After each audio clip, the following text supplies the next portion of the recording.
Hello friends, happy Tuesday, welcome back into the Golden Tee Lounge. Kevin Lindsay here. It is time to take a look at this week's Classic Course of the Week for prizes. You can play this on any Golden Tee Live or Golden Tee PGA Tour game that has been updated to 2022. That is on the latest patch version. And this week is a fun one because it is a good favorite course of ours from the original, 2005 courses, Cumberland, or technically called the golf course at Cumberland. But hey, look at that. Nice little hole out to kick things off here, which if you watch enough of my videos over the last couple of years just means it's another opportunity for me to put a shot in the water. It's a sad but true, that there's a reason why I'm here and, not competing on a stage for the World Championship and all that. But this is one of the original 2005 Golden Tee Live courses. And honestly, when it comes to the addition of balls and clubs and tees many, many years ago, oh, can we get on the green? Oh, damn it. This is one of those courses that I think, I should have had that. That is actually maddening because I have not played the golf course at Cumberland in forever.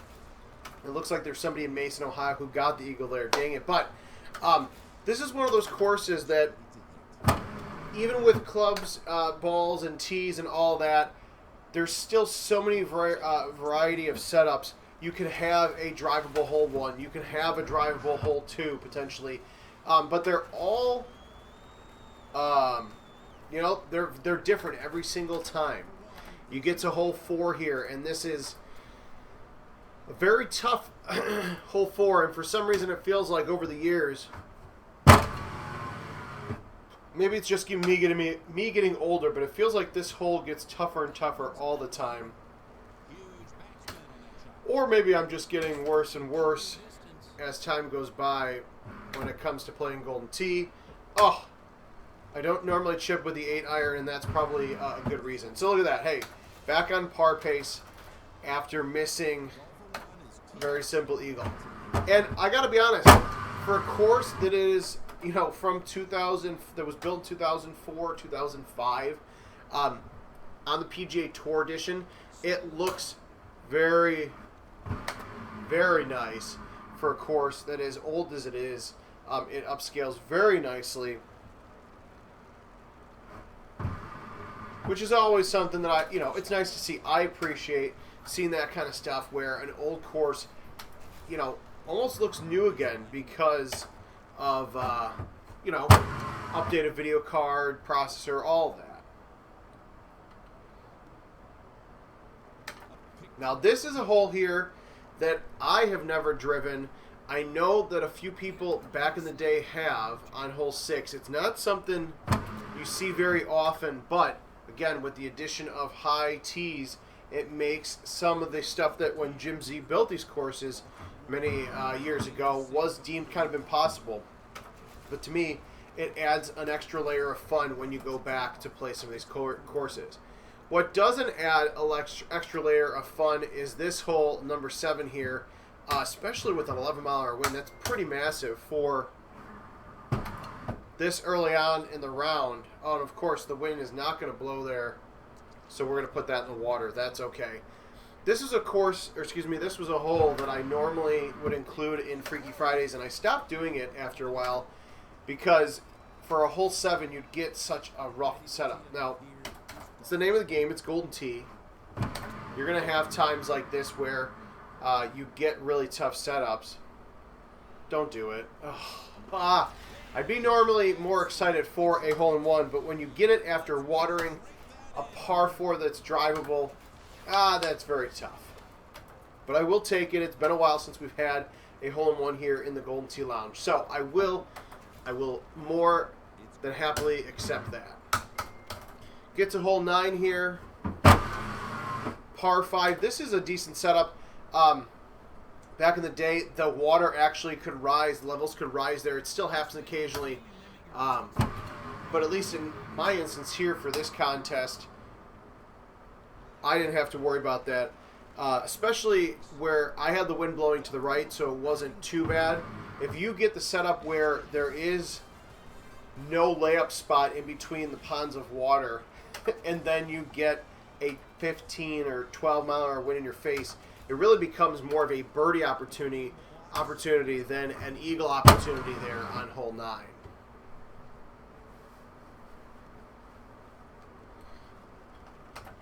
Heavy right to left wind here. You've got to aim right to stay on target. Oh, come on. I thought we had the hole out there. It seems like I'm going to have to collect more GSPs if I want to compete with our friend here in Newburgh, Indiana, suggestion box. All right, then you get 11, which we've got a drivable setup here, not bad. I'm going to take a 3-wood, and it should be just fine. But there is a tee box back there. Oh, come on. Where's the bounce off of the pin?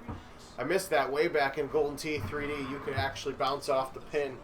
And, oh, looks like they watered that hole. Huh, that's interesting. And you can bounce it in. You can do that in Golden Tee Live, although it's much more difficult because it's not just pixels like it was back in the day. That's close. Nice shot.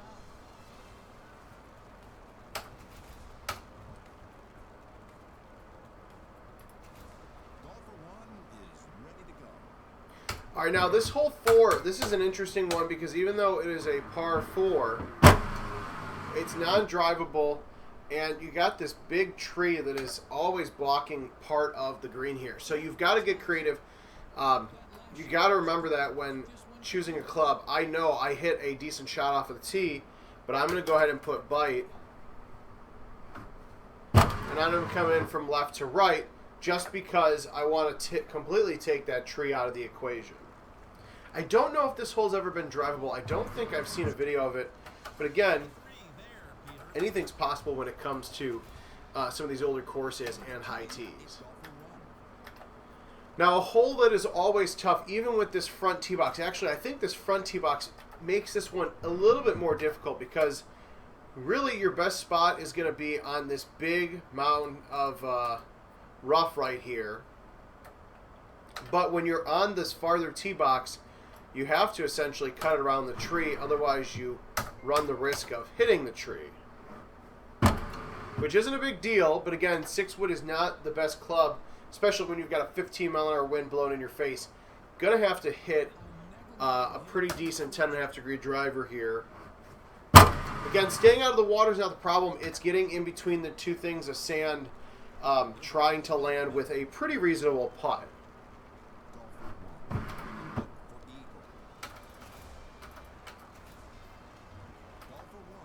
Then you get to hole 15 that has, ironically, a 15-mile-an-hour wind. We're going to just throw a soft 3-wood out there. Now, the problem is exactly what I did here. You get caught if you do not get enough bounces. I think I can putt this.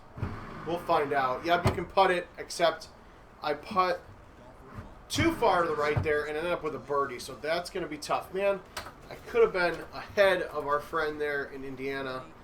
And then, of course, as you get to hole 16, it's raining.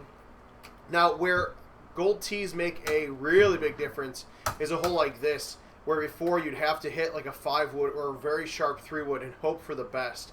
Now I can just high tee a 3-wood and essentially just pull it back all the way to the right there and hit it straight to get those trees completely out of the way. Now again, it is raining, so we're going to hit this shot a little bit softer and hopefully it rolls right back in. Come on. Got the shot points though. No? Just kidding. Didn't get the shot points. That's okay. All right. I understand.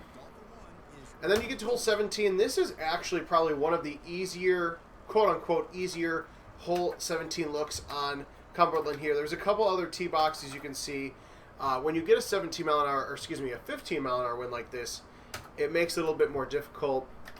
I could probably just pound a 6-iron here, but I want to be careful. Screw it. We'll hit the 6-iron. Hope for the best. There you go. Because it is wet on the course now, ground is soaked, it's coming down pretty hard. I knew that even with that super spin, I'd have a good chance of sticking it. And then you get to hole 18 here. It is now dried up a little bit. Now, the nice thing is that for this setup I'm playing, I've got a 14-mile-an-hour wind to the right, up 10 green. I don't even actually need bite. I'm going to throw it out just a little bit to the right, and actually that was too much because the wind's going to take it unless the green is wet enough. Nope, and then we're going to end up in the water. Now, obviously you want to avoid the water at all costs because even with this very generous drop, it's still hard to maintain birdie there. Man, it looks like